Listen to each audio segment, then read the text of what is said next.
नमस्ते दोस्तों। आज सुनिए बुआ का लालच।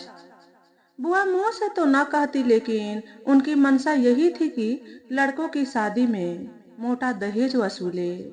लेकिन कहते हैं ना, लालच बुरी बला। रिश्ते में मेरी बुआ की बेटी है जानकी। वह खूब बातूनी है और खूब कंजूस भी। बस बातों ही में सबकी मेहमानदारी कर डालती है और किसी को यह महसूस ही नहीं होने देती कि बुआ और उसने किसी को पानी तक के लिए नहीं पूछा। कंजूस तो हमारे तीनों कजिन भी हैं। उनकी जानकी मुझे बहन की तरह मानती है। भूले भटके ही मैं उनके घर जाती हूँ तो सभी खुशी से पागल हो जाते हैं। वे समझ नहीं पाते कि मेरी खातिरदारी वे कैसे करें। बातों ही बातों में खाने पीने की चीजों का अंबार लगा देते हैं, लेकिन सामने एक भी डिश नहीं आती। जब मैं उनके घर से वापस आती हूँ तो मेरे पेट में भूखे चूहों की इतनी उछल कूद हो रही होती है कि मैं समझ नहीं पाती घर कैसे जल्दी पहुंचूं और इन्हें थोड़ा चारा डालकर रास्ते में कैसे शांत करूं। वैसे तो थोड़ा बहुत मैं खा कर ही जाती हूँ, क्योंकि मुझे मालूम होता है कि वहां से खाली पेट आना पड़ेगा। लेकिन जानकी की बातों के जवाब देते देते मेरे पेट को भूख महसूस होने लगती है।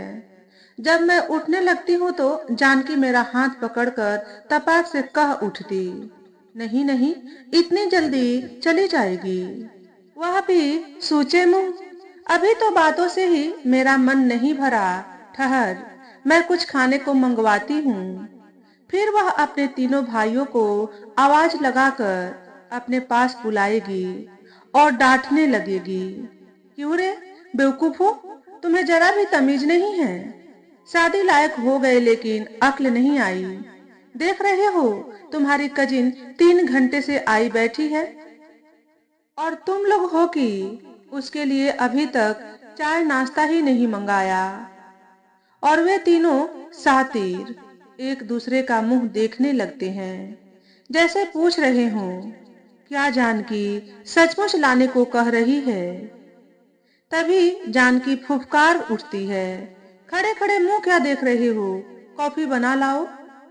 उन तीनों के पीठ मोड़ते ही जानकी बोल उठती, ठहरो, इतनी गर्मी में वह क्या कॉफी पिएगी।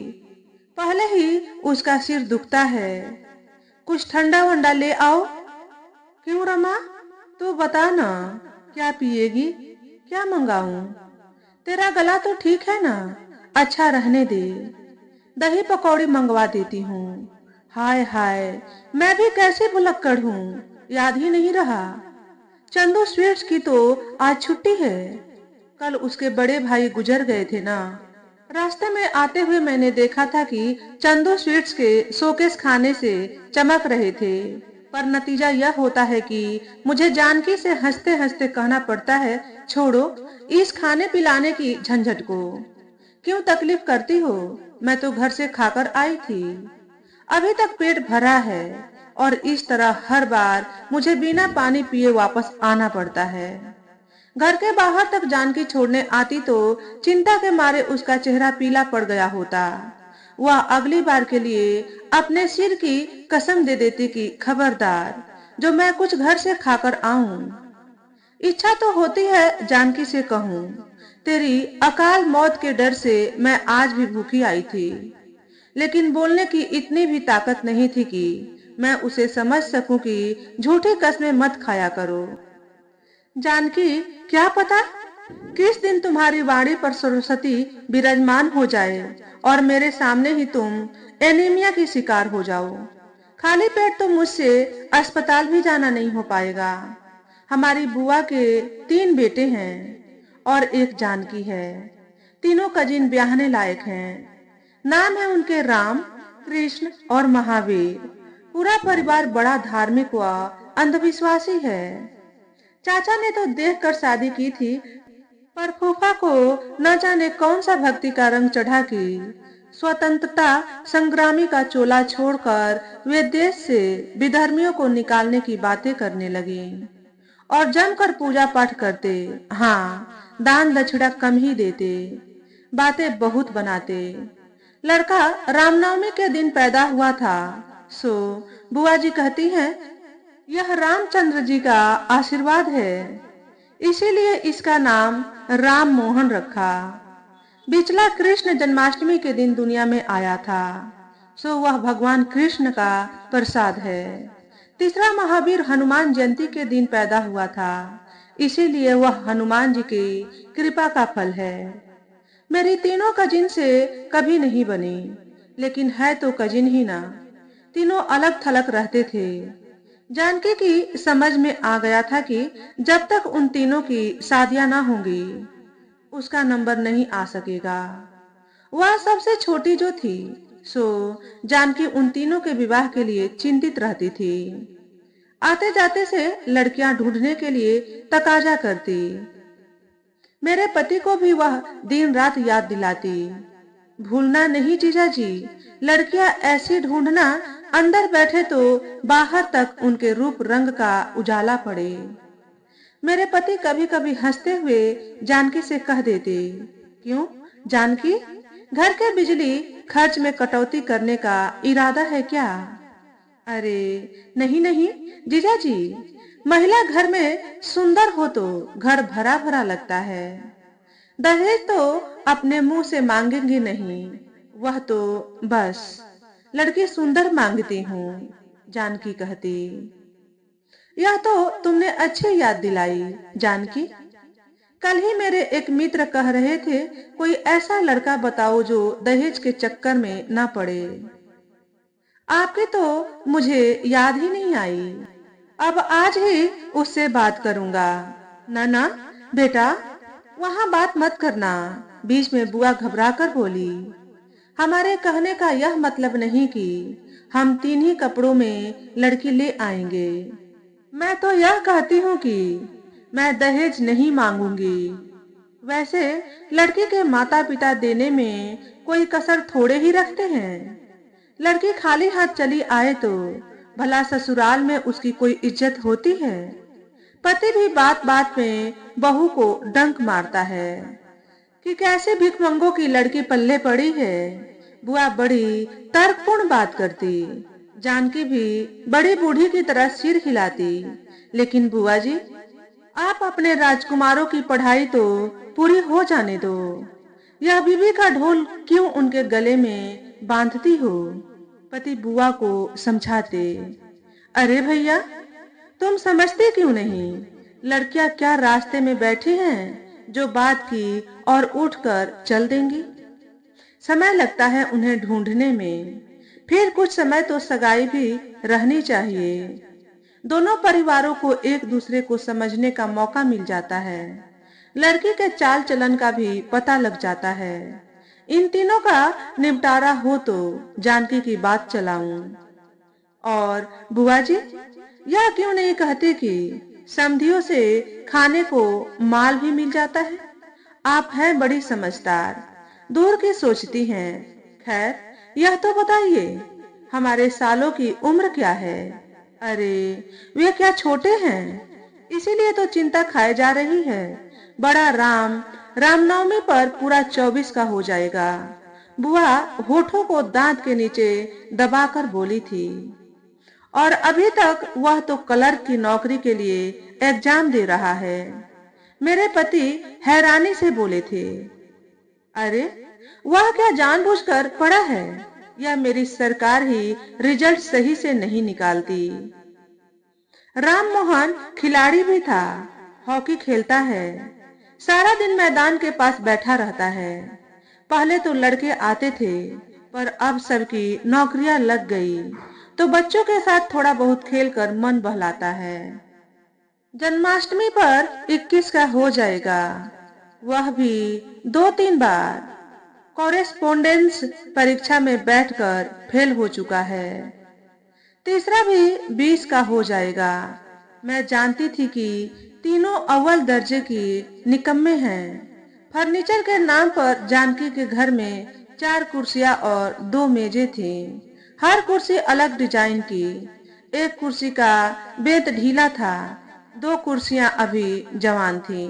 मैंने एक बार बुआ से कहा था, बुआ फेंको इन पुरानी कुर्सियों को, बैठो तो डर लगता है, न जाने किस वक्त गुस्से में इनकी टांग लड़खड़ा जाए और बैठने वाले को दंडवत प्रणाम करना पड़े।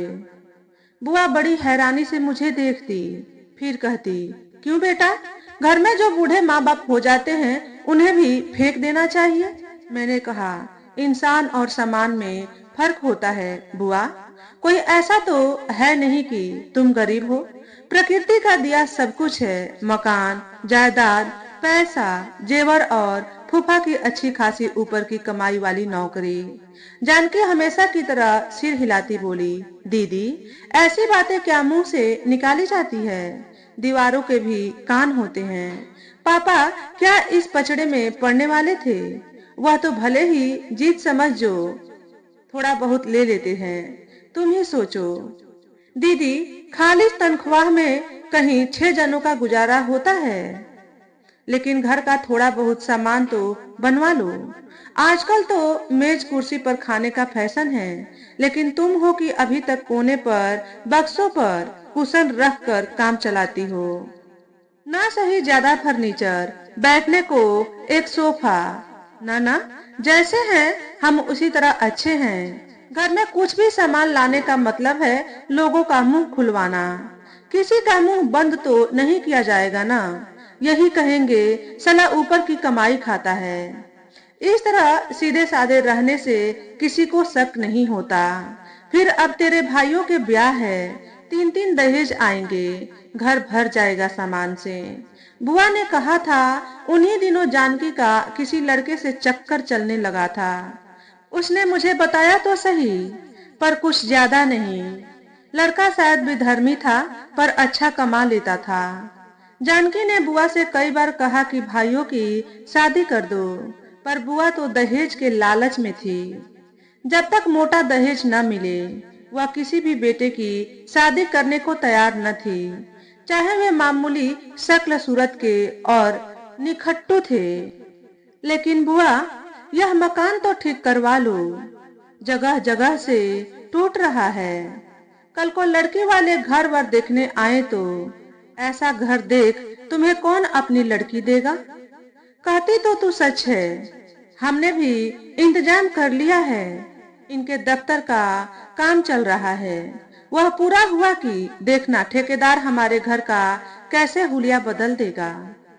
बुआ धीरे से बोली, वह कैसे बुआ? तेरे फूफा ने इसी शर्त पर उसे ठेका दिया था। बुआ ने मेरे कान में धीरे से कहा। जानकी के कहने पर बुआ लड़कों की शादी के लिए बड़ी परेशान हो गई। बहुत से लोगों से कह रखा था, लेकिन बुआ के गुणगान सुनते ही लड़की वाले दूर से सलाम कर लेते। बुआ में एक और भी गुण था, और वह था झगड़े करने का। झगड़े के ही मारे न तो घर में फूफा जी ही टिकते थे, न बर्तन मांजने वाली बाई। बुआ को इस बात से हमेशा ही शिकायत रही, तेरे फूफा जी को 2 बातें घर ले आती हैं, एक भूख और दूसरी नींद। अगर इस आदमी का इन बातों के लिए भी बाहर इंतजाम हो जाए तो घर में झांके तक नहीं। और बर्तन मांजने वालियां तो बुआ को देखते ही बस कान पकड़ लेती। जानकी खुलकर माँ से कुछ न कह सकी। एक दिन बुआ का सवेरे सवेरे बड़े खुश स्वर में फोन आया। रमा, मैं कहती थी ना कि मेरे लड़के का अच्छा रिश्ता आएगा। अब पास के शहर के घर से रिश्ता आया है। लड़की का फोटो भी आया है। वे 5 लाख रुपए लगाएंगे शादी में। जानकी को मैंने फोन किया तो बोली, दीदी माँ तो वैसे ही कह रही हैं। लड़के पर असल में बचपन में किसी ने तेजाब डाल दिया था, और अब उनके पिता वैसे भी शादी कर देना चाहते हैं। तीनों ने फोटो देखकर ही नापसंद कर दिया, पर माँ अड़ी हैं कि एक से तो शादी कराएंगी। थोड़ा रुक कर वह फिर बोली, दीदी इस चक्कर में मैं बेकार ही पीस रही हूँ। माँ से कुछ कहना तो आफत बुलवाना है। जानकी और बुआ के घर में क्या चल रहा था यह मुझे नहीं मालूम चल पा रहा था। बुआ का फोन कुछ कम आता था, अब वे जब भी बात करती तो 5 लाख रुपए के दहेज की बात जरूर बता देती। एक दिन मैंने कहा, बुआ पहले अपना घर तो ठीक करवा लो, एक आध कोई नीलाम घर से ही सोफा ले लो, एक आध दरी ले लो, समधी आए तो घर देखकर कुछ तो प्रभावित हो। कुर्सियां तो मेरे पास है बेटी, कहाँ, इन कुर्सियों पर कौन बैठ सकता है बुआ? बस दहेज मिलने दे, मैं पूरा घर चकाचक करा दूंगी। हम लोग एक दिन रास्ते में टकरा गए थे। बुआ ने एक बार भी घर आने को नहीं कहा। हाँ, यह जरूर पूछ लिया कि मेरी गेस्ट लिस्ट में कौन कौन है, ताकि वे होने वाले समधी को बता सके। यह सुनते ही हंसी तो बहुत आई, लेकिन पिताजी का ख्याल आते ही दबा लेनी पड़ी, और कुछ बुआ की नाराजगी का भी डर था। मरते हुए पिताजी ने कहा था, मैं जानता हूँ बेटी, बुआ तुम्हें कभी पसंद नहीं रही।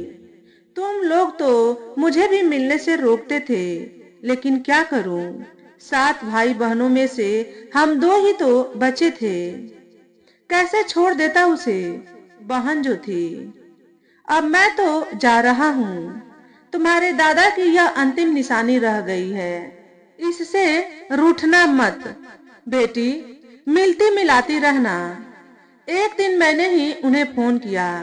इधर उधर की बातें करने के बाद मैंने बुआ से कहा, अभी तो घर पर खर्चा कर डालो, जब शादी होगी तो मैं सूद के पैसा वापस आ जाएगा। बुआ ने कोई जवाब नहीं दिया। खैर एक दिन आने का संदेश दे दिया। तीनों लड़कों को बुआ ने खूब सजाया था, यही अच्छा था। लड़के अब कॉलेज में पढ़ते थे, सो 4 कपड़े उनके पास अच्छे थे। बुआ के पास न जाने कब का सेंट रखा था, उन्होंने वह भी उनके शरीर पर मल दिया। मेरे पूछने पर बोली, कमबख्त 8-8 दिन तक नहाते नहीं, पसीने की बू के मारे नाक सड़ने लगती है, सो सेंट की गंध से पसीने की बू नहीं आएगी। कुछ उनके लिए चाय पानी का प्रबंध किया। बुआ, मेरे पति बोले, अरे बेटा, वे क्या बेटी के घर का खाएंगे, पर अभी उन्होंने अपनी बेटी दी कहाँ है? मैंने कहा। बुआ बुरा सा मुंह बनाती मान गई। लड़की वालों के साथ केवल बुआ ही बात करेंगी, ऐसी बुआ की आज्ञा थी। फूफा तो यह कहकर वहां से चले गए, बेटी तुम पति पत्नी हो, बात संभाल लेना। मैं यहाँ रहा तो तेरी बुआ की पचर पचर कहीं मुझे आपे से बाहर न कर दे। जाने को तो मेरे पति भी उठ खड़े हुए, लेकिन मैंने मिन्नत कर उन्हें रोक लिया। पुरुष के साथ किसी पुरुष को ही बैठना चाहिए, भले ही उसका मुंह सिला हुआ हो। जानकी कहीं दिख नहीं रही थी। मैं और मेरे पति बाहर वाले कमरे में बैठे थे, तभी लड़की वाले आए। उनके हाथ खाली थे, 2 पुरुष थे। बुआ ने हमें बाहर ही रोक दिया। शायद वह दहेज की बात गुप्त रखना चाहती थी।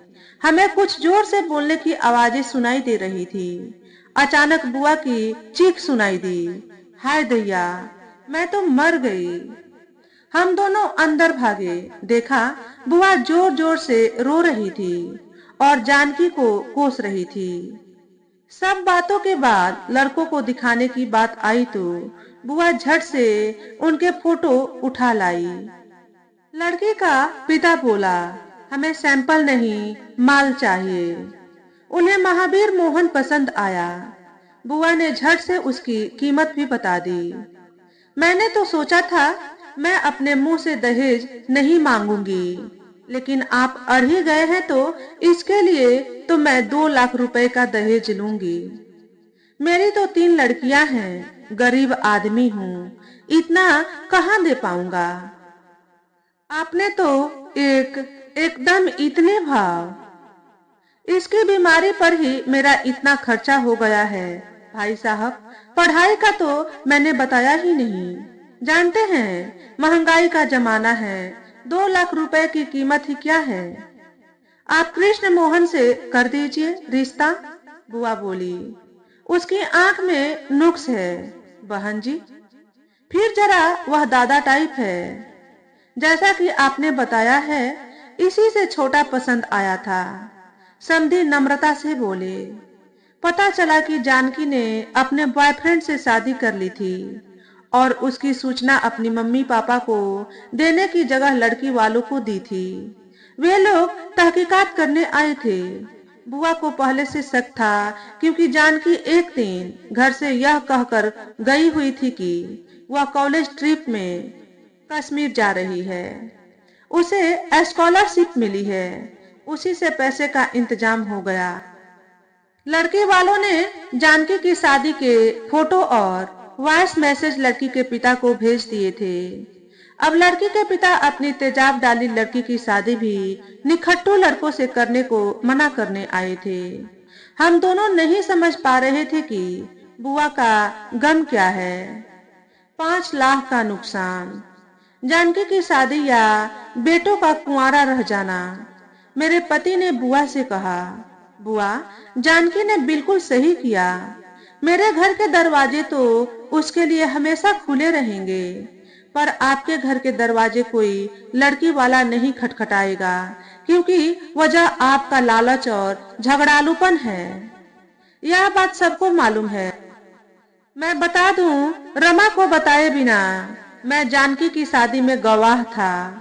मेरे कहने पर ही मजिस्ट्रेट ने बिना कोई अड़चन लगाए शादी कराई थी, क्योंकि वह मेरा सहपाठी रह चुका था। रमा को मैंने नहीं बताया था, क्योंकि कहीं आप हमारे घर में क्लेम करने न आ जाएं। यह कहकर मेरे पति मेरा हाथ पकड़कर बाहर निकल गए। बुआ दहाड़े मार मार कर रो रही थी। तो दोस्तों, आज के वीडियो में बस इतना ही। अगर हमारे द्वारा बताई गई कहानी थोड़ी सी भी अच्छी लगी हो तो वीडियो को लाइक और शेयर करें।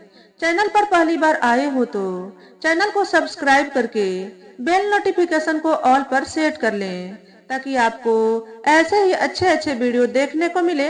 हमेशा खुश रहें, हमेशा स्वस्थ रहें। वीडियो देखने के लिए आपका बहुत बहुत धन्यवाद।